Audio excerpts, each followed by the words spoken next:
Hello നമസ്കാരം. എല്ലാവർക്കും സഹകാരി raise പ്ലസിന്റെ current affairs ക്ലാസ്സിലേക്ക് സ്വാഗതം.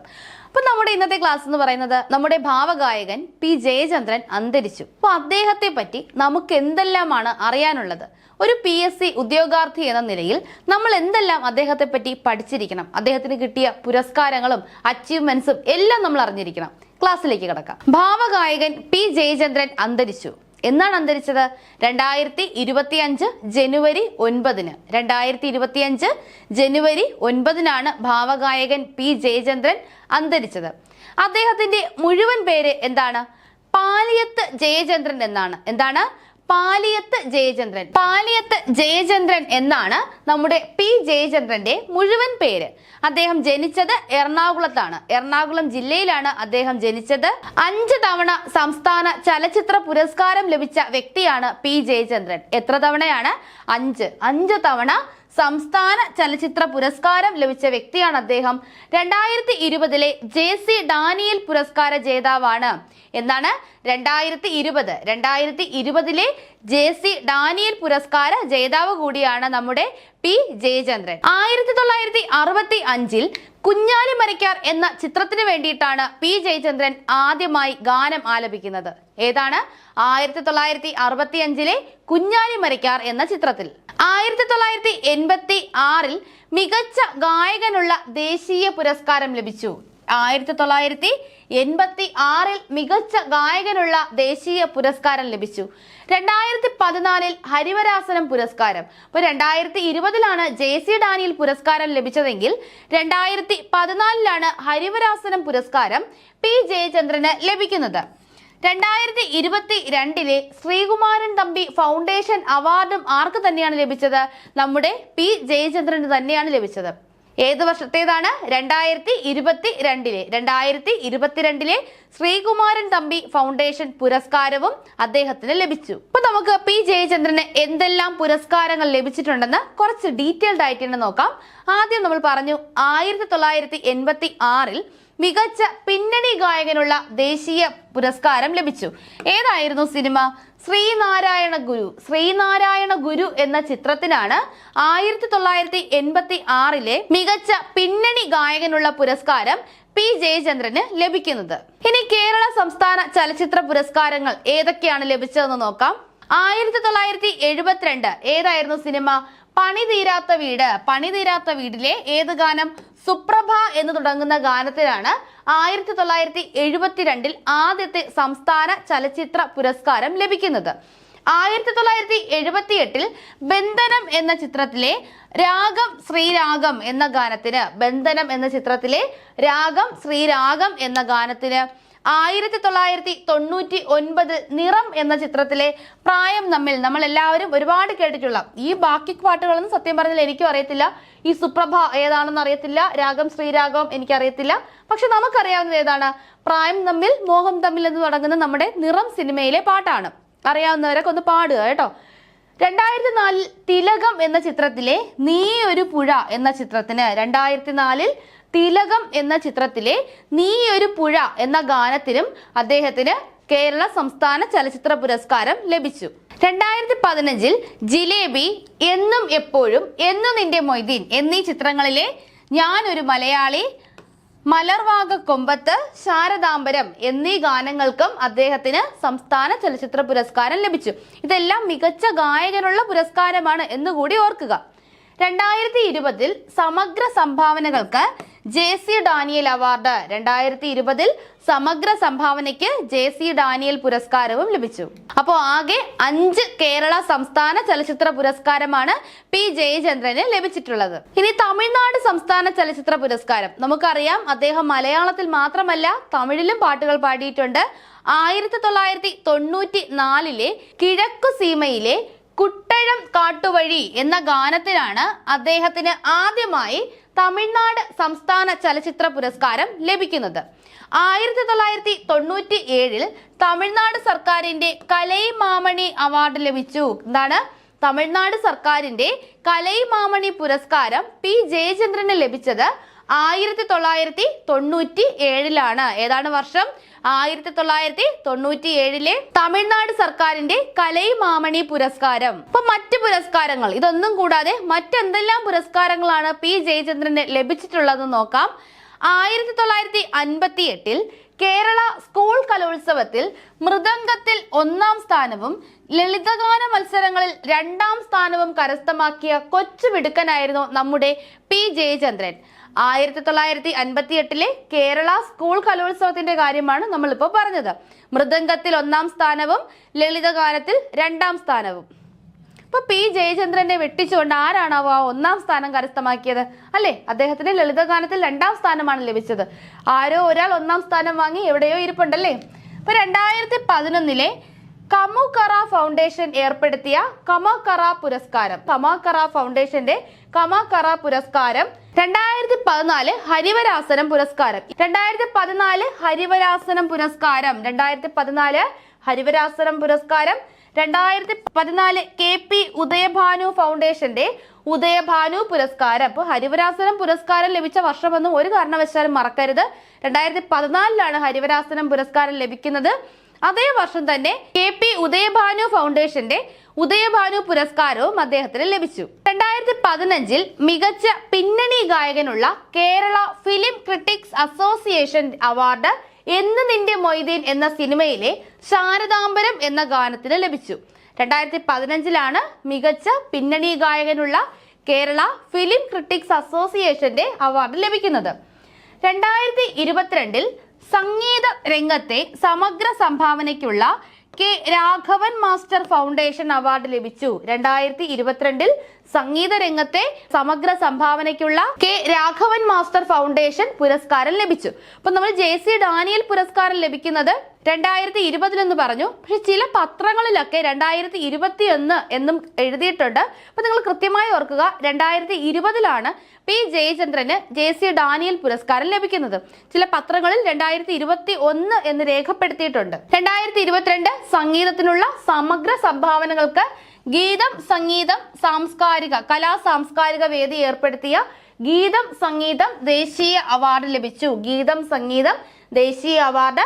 2022 തന്നെ ശ്രീകുമാരൻ തമ്പി ഫൗണ്ടേഷന്റെ അവാർഡും ലഭിച്ച വ്യക്തിയാണ് നമ്മുടെ പി ജയചന്ദ്രൻ. അപ്പൊ ഇത്രയുമാണ് നമുക്ക് പി ജയചന്ദ്രനെ പറ്റി പഠിക്കാനുള്ള ഏറ്റവും പ്രധാനപ്പെട്ട വസ്തുതകൾ. അപ്പൊ ഇതിൽ കൂടുതൽ എന്തെങ്കിലും നിങ്ങൾക്ക് അറിയാമെങ്കിൽ തീർച്ചയായും കമന്റ് ബോക്സിൽ രേഖപ്പെടുത്തുക. കൂടുതൽ പേർക്ക് അത് ഉപയോഗമാകട്ടെ. അന്തർദേശീയ കള്ളപ്പണം തടയാൻ ആദ്യമായി സിൽവർ നോട്ടീസ് പുറപ്പെടുവിച്ച് ഇന്റർപോൾ. അപ്പോൾ ഇന്റർപോൾ ആദ്യമായിട്ട് സിൽവർ നോട്ടീസ് പുറപ്പെടുവിച്ചിരിക്കുകയാണ്. എന്തിനു വേണ്ടിയിട്ടാണ്? അന്തർദേശീയ കള്ളപ്പണം തടയുന്നതിന് വേണ്ടി. ഈ പൈലറ്റ് പ്രോജക്റ്റിൽ ഇന്ത്യ ഉൾപ്പെടെ 52 രാജ്യങ്ങളാണ് ഉൾപ്പെടുന്നത്. 52 രാജ്യങ്ങൾ. ഇറ്റലിയുടെ അഭ്യർത്ഥന മാനിച്ചാണ് സിൽവർ നോട്ടീസ് പുറപ്പെടുവിച്ചത്. അപ്പോൾ ഏത് രാജ്യത്തിന്റെ അഭ്യർത്ഥന മാനിച്ചാണ് നമ്മുടെ ഇന്റർപോൾ സിൽവർ നോട്ടീസ് പുറപ്പെടുവിച്ചത്? ഇറ്റലിയുടെ അഭ്യർത്ഥന മാനിച്ചാണ്. ഈ പൈലറ്റ് പ്രോജക്റ്റിൽ ഇന്ത്യ ഉൾപ്പെടെ 52 രാജ്യങ്ങളുണ്ട് എന്നുകൂടി ഓർക്കുക. വഞ്ചന, അഴിമതി, പാരിസ്ഥിതിക കുറ്റകൃത്യങ്ങൾ, മയക്കുമരുന്ന് കടത്ത് തുടങ്ങി ക്രിമിനൽ പ്രവർത്തനങ്ങളുമായി ബന്ധപ്പെട്ട സ്വത്തുക്കൾ കണ്ടെത്താനും തിരിച്ചറിയാനും പിടിച്ചെടുക്കാനും അവരെ പ്രാപ്തരാക്കുന്ന ആഗോളതലത്തിൽ രൂപീകരിക്കാൻ അഭ്യർത്ഥിക്കുന്ന രാജ്യങ്ങളെ സഹായിക്കാനാണ് ഈ സിൽവർ നോട്ടീസ് എന്ന് പറയുന്നത്. എന്താണ്? അപ്പോൾ വഞ്ചന, അഴിമതി, പാരിസ്ഥിതിക കുറ്റകൃത്യങ്ങൾ, മയക്കുമരുന്ന് കടത്ത് തുടങ്ങി ക്രിമിനൽ പ്രവർത്തനങ്ങളുമായി ബന്ധപ്പെട്ട സ്വത്തുക്കൾ കണ്ടെത്താനും അത് തിരിച്ചറിയാനും പിടിച്ചെടുക്കാനും അവരെ പ്രാപ്തരാക്കുന്ന ആഗോളതലത്തിൽ രൂപീകരിക്കാൻ അഭ്യർത്ഥിക്കുന്ന രാജ്യങ്ങളെ സഹായിക്കാനാണ്. അപ്പോൾ ആഗോളതലത്തിൽ ഇതിനൊക്കെ വേണ്ടിയിട്ട് അഭ്യർത്ഥിക്കുന്ന രാജ്യങ്ങളെ സഹായിക്കാൻ വേണ്ടിയിട്ടാണ് എന്ത് പുറപ്പെടുവിച്ചത്? സിൽവർ നോട്ടീസ് പുറപ്പെടുവിച്ചത്.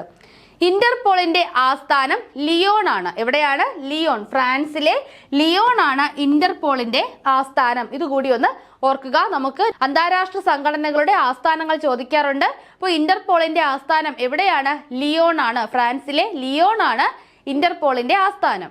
ജീനോം ഇന്ത്യ 10,000 ഇന്ത്യൻ പൗരന്മാരുടെ ജീനോം സീക്വൻസിംഗ് ഡേറ്റ അനാവരണം ചെയ്തു. അപ്പോൾ നമ്മുടെ രാജ്യം 10,000 ഇന്ത്യൻ പൗരന്മാരുടെ ജീനോം സീക്വൻസ് ഡേറ്റ അനാവരണം ചെയ്തിരിക്കുകയാണ്.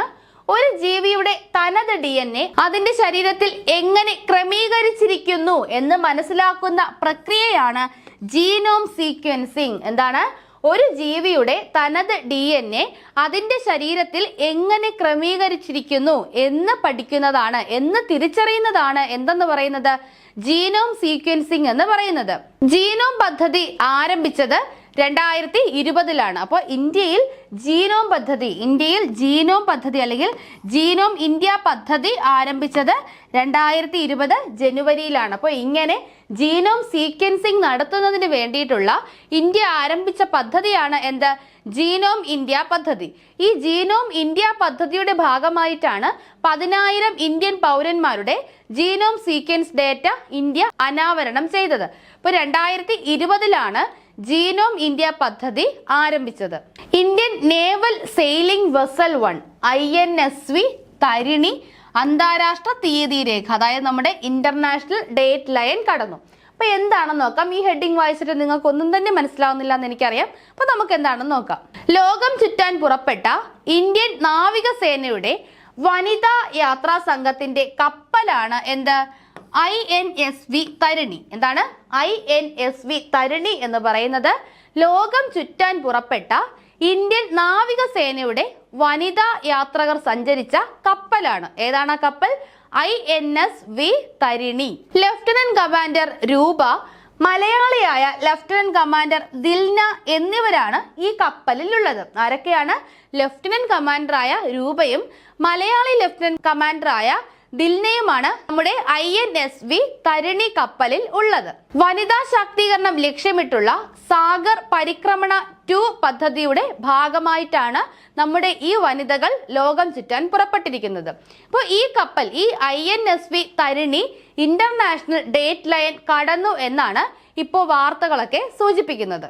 അപ്പോൾ കപ്പൽ ഓർത്തിരിക്കുക, INSV തരിണി കപ്പലിലാണ് ഇന്ത്യൻ നാവികസേനയുടെ ഭാഗമായിട്ട് ലോകം ചുറ്റാനായി ഇന്ത്യൻ വനിതകൾ പുറപ്പെട്ടത്. അപ്പോൾ മലയാളിയായ ലഫ്റ്റനന്റ് കമാൻഡർ ദിൽന ആ കപ്പലിലുണ്ട് എന്ന് കൂടി ഓർക്കുക. ജനുവരി 9 പ്രവാസി ഭാരതീയ ദിവസ്. നമുക്ക് എല്ലാവർക്കും അറിയാവുന്നതാണ്. ജനുവരി 9 നമ്മൾ പ്രവാസി ഭാരതീയ ദിവസായി ആചരിക്കുന്നു. 1915 ജനുവരി 9 1915 ജനുവരി 9 ദക്ഷിണാഫ്രിക്കയിൽ നിന്നും നമ്മുടെ മഹാത്മാഗാന്ധി മടങ്ങിയ ദിവസമാണ് പ്രവാസി ഭാരതീയ ദിവസായി നമ്മൾ ആചരിക്കുന്നത്. നമുക്ക് എല്ലാവർക്കും അറിയാം 1915 ജനുവരി 9 ദക്ഷിണാഫ്രിക്കയിൽ നിന്ന് മഹാത്മാഗാന്ധി തിരികെ ഇന്ത്യയിലേക്ക് തിരിക്കുന്നത്. അപ്പോൾ അതിന്റെ ഒരു ആദര സൂചകമായിട്ടാണ് ജനുവരി 9 നമ്മൾ പ്രവാസി ഭാരതീയ ദിവസായി ആചരിക്കുന്നത്. 2003 മുതലാണ് പ്രവാസി ഭാരതീയ ദിവസിന്റെ ആദ്യ സമ്മേളനം നടന്നത്. അപ്പോൾ 2003 മുതലാണ് നമ്മൾ ഈ പ്രവാസി ഭാരതീയ ദിവസ് എന്ന രീതിയിൽ ആചരിക്കാൻ തുടങ്ങിയത്. ഇതിന്റെ ആദ്യ സമ്മേളനം നടന്നത് ന്യൂഡൽഹിയിലാണ്. എവിടെയാണ്? ന്യൂഡൽഹിയിലാണ് പ്രവാസി ഭാരതീയ ദിവസിന്റെ ആദ്യ സമ്മേളനം 2003 ജനുവരി 9 നടന്നത്. 2013 കൊച്ചിയായിരുന്നു വേദി. ഓർക്കുക, 2013 കൊച്ചിയായിരുന്നു വേദി. ഈ വർഷത്തേത് 18ാമത് പ്രവാസി ഭാരതീയ ദിവസാണ്. എത്രാമത്തേതാണ്? 18ാമത് പ്രവാസി ഭാരതീയ ദിവസാണ് നമ്മളിപ്പോൾ ആഘോഷിക്കാൻ പോകുന്നത്. ഇതിന്റെ വേദി ഭുവനേശ്വർ ആണ്. എവിടെയാണ്? ഭുവനേശ്വർ ആയിരുന്നു 2025 18ാമത് പ്രവാസി ഭാരതീയ ദിവസിന്റെ വേദി. 18ാമത് പ്രവാസി ഭാരതീയ ദിവസ് മുഖ്യ അതിഥിയായത് ക്രിസ്റ്റ്യൻ കാർല കങ്കലു ആണ്. അവരൊരു വനിതയാണ്. Christine Carla Kangaloo Trinidad and Tobago president ആണ്. ക്രിസ്റ്റ്യൻ കാർല കങ്കലു 18ാമത് പ്രവാസി ഭാരതീയ ദിവസിന്റെ അതിഥിയായി എത്തിയത് ക്രിസ്റ്റ്യൻ കാർല കങ്കലു ആണ്. വനിതയാണ്. ട്രിനിഡാഡ് ആൻഡ് ടൊബാഗോ പ്രസിഡന്റ് ആണ്. ആര്? Christian Carla കങ്കലു. 2025 തീം എന്താണ്? 2025 തീം വികസിത ഭാരതത്തിന് പ്രവാസികളുടെ സംഭാവന. Diaspora's contribution to a Viksit Bharat. എന്താണ്? Diaspora contribution to a Viksit Bharat. വികസിത ഭാരതത്തിന് പ്രവാസികളുടെ സംഭാവന എന്നതാണ് 2025 പ്രവാസി ഭാരതീയ ദിവസിന്റെ തീം. മറ്റു ചില ആനുകാലിക വാർത്തകൾ നോക്കാം. 38ാമത് ദേശീയ ഗെയിംസിന്റെ വേദി ഉത്തരാഖണ്ഡാണ്. കഴിഞ്ഞ കുറേ ക്ലാസ്സുകളിലായിട്ട് നമ്മൾ റിപ്പീറ്റ് ചെയ്ത് പറഞ്ഞുകൊണ്ടിരിക്കുന്ന കാര്യമാണ്. 38ാമത് ദേശീയ ഗെയിംസ് ആണ് വരാനിരിക്കുന്നത്. വേദി ഉത്തരാഖണ്ഡാണ്. ഉത്തരാഖണ്ഡ് ആദ്യമായാണ് ദേശീയ ഗെയിംസിന് വേദിയാകുന്നത്. 38ാമത് ദേശീയ ഗെയിംസിന്റെ ദീപശിഖ പ്രയാണം അറിയപ്പെടുന്നത് തേജസ്വിനി എന്നാണ്. എന്താണ്? 38ാമത് ദേശീയ ഗെയിംസിന്റെ ദീപശിഖ പ്രയാണം അറിയപ്പെടുന്നത് തേജസ്വിനി എന്നാണ് അറിയപ്പെടുന്നത്. ഉത്തരാഖണ്ഡിന്റെ സംസ്ഥാന പക്ഷിയായ മൊണാലാണ് ഭാഗ്യചിഹ്നം. മൗളി എന്നാണ് ഇത് അറിയപ്പെടുന്നത്. നമ്മൾ കഴിഞ്ഞ ക്ലാസ്സിൽ പറഞ്ഞതാണ്. ഒന്ന് ആഡ് ചെയ്യേണ്ട ഒരു പോയിന്റ് ആണ്. 38ാമത് ദേശീയ ഗെയിംസിന്റെ ദീപശിഖ അറിയപ്പെടുന്നത് തേജസ്വിനി എന്നാണ്. ഭാഗ്യചിഹ്നം മൗളിയാണ്. മൊണാലാണ്. ഉത്തരാഖണ്ഡിന്റെ ദേശീയ പക്ഷിയായ മയിൽ ഇനത്തിൽപ്പെട്ട മൊണാലുകളാണ് 38ാമത് ദേശീയ ഗെയിംസിന്റെ ഭാഗ്യചിഹ്നം. മനോരഥം എന്ന കവിതാ സമാഹാരം രചിച്ചതാര്? മനോരഥം എന്ന കവിതാ സമാഹാരം രചിച്ചത് കലാമണ്ഡലം ഗോപിയാണ്. ആരാണ്? കലാമണ്ഡലം ഗോപിയാണ് മനോരഥം എന്ന കവിതാ സമാഹാരം രചിച്ചത്. കനേഡിയൻ പ്രധാനമന്ത്രി സ്ഥാനാർത്ഥിത്വം പ്രഖ്യാപിച്ച ഇന്ത്യൻ വംശജൻ ആരാണ്? ഇന്ത്യൻ വംശജൻ ആരാണ്? ചന്ദ്ര ആര്യയാണ് കനേഡിയൻ പ്രധാനമന്ത്രി സ്ഥാനാർത്ഥിത്വം പ്രഖ്യാപിച്ച ഇന്ത്യൻ വംശജൻ. ആരാണ്? ചന്ദ്ര ആര്യ. വെനസ്വേല പ്രസിഡന്റായി മൂന്നാമതും തിരഞ്ഞെടുക്കപ്പെട്ട വ്യക്തിയാണ് ആര്?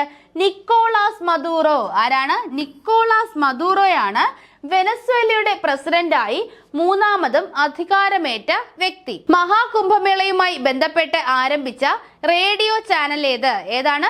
കുംഭവാണി. കുംഭമേളയുമായി ബന്ധപ്പെട്ട ക്ലാസ് നമ്മൾ കഴിഞ്ഞ ദിവസം എടുത്തിട്ടുണ്ടായിരുന്നു. 144 വർഷങ്ങൾക്ക് ശേഷമാണ് മഹാകുംഭമേള നടക്കുന്നത്. പ്രയാഗ്രാജിൽ മാത്രമാണ് മഹാകുംഭമേള നടക്കുന്നത്. അപ്പോൾ ഈ മഹാകുംഭമേളയുമായി ബന്ധപ്പെട്ട് ആരംഭിച്ച റേഡിയോ ചാനലാണ് ഏത്? കുംഭവാണി. ഏതാണ്? കുംഭവാണി. പരിസ്ഥിതി സൗഹൃദ സുസ്ഥിര വികസന മാതൃകകൾക്ക് ലഭിക്കുന്ന അന്താരാഷ്ട്ര ബഹുമതിയായ ബ്ലൂ ഫ്ലാഗ് സർട്ടിഫിക്കേഷൻ ലഭിച്ച കേരളത്തിലെ ബീച്ചുകളാണ് കോഴിക്കോട് കാപ്പാട് ബീച്ചും കണ്ണൂരിലെ അഴീക്കോട് ബീച്ചും. എന്താണ്? പരിസ്ഥിതി സൗഹൃദ സുസ്ഥിര വികസന മാതൃകകൾക്ക് ലഭിക്കുന്ന അന്താരാഷ്ട്ര ബഹുമതിയായ ബ്ലൂ ഫ്ലാഗ്. ഏതാണ്? ബ്ലൂ ഫ്ലാഗ് സർട്ടിഫിക്കേഷൻ ലഭിച്ച കേരളത്തിലെ ബീച്ചുകളാണ് കോഴിക്കോട് കാപ്പാട് ബീച്ചും കണ്ണൂർ അഴീക്കോട് ബീച്ചും. അനധികൃത കുടിയേറ്റം തടയുന്നതിനുള്ള നടപടികളുടെ ഭാഗമായി ലോകത്തെ ആദ്യത്തെ പുതിയ ഉപരോധ വ്യവസ്ഥ പ്രഖ്യാപിച്ച രാജ്യമാണ് UK. എന്താണ്? അനധികൃത കുടിയേറ്റം തടയുന്നതിനുള്ള നടപടികളുടെ ഭാഗമായി ലോകത്തിലെ ആദ്യ പുതിയ ഉപരോധ വ്യവസ്ഥ പ്രഖ്യാപിച്ച രാജ്യമാണ് UK. പ്രധാനമന്ത്രി കെയർ സ്റ്റാർമർ ആണ്. ആരാണ്? Keir Starmer. ലെബനന്റെ പുതിയ പ്രസിഡന്റായി നിയമിതനാകുന്ന വ്യക്തിയാണ് ജോസഫ് വോൾഡ്. ആരാണ്? ജോസഫ് വോൾഡ് ആണ് ലെബനന്റെ പുതിയ പ്രസിഡന്റായി സ്ഥാനമേൽക്കുന്നത്. ഇന്ത്യ ഗവൺമെന്റ് അവതരിപ്പിച്ച ഈ ലേല പോർട്ടൽ എന്താണ്? ഇന്ത്യ ഗവൺമെന്റ് അവതരിപ്പിച്ച ഈ ലേല പോർട്ടൽ ഏതാണ്? Bank net. ഏതാണ്? ബാങ്ക് നെറ്റ് ആണ് ഇന്ത്യ ഗവൺമെന്റ് അവതരിപ്പിച്ച ഈ ലേല പോർട്ടൽ. അപ്പൊ ഇത്രയുമാണ് നമ്മുടെ ഇന്നത്തെ ക്ലാസ്. അടുത്ത ക്ലാസ്സിലൂടെ നമുക്ക് വീണ്ടും കാണാം. താങ്ക്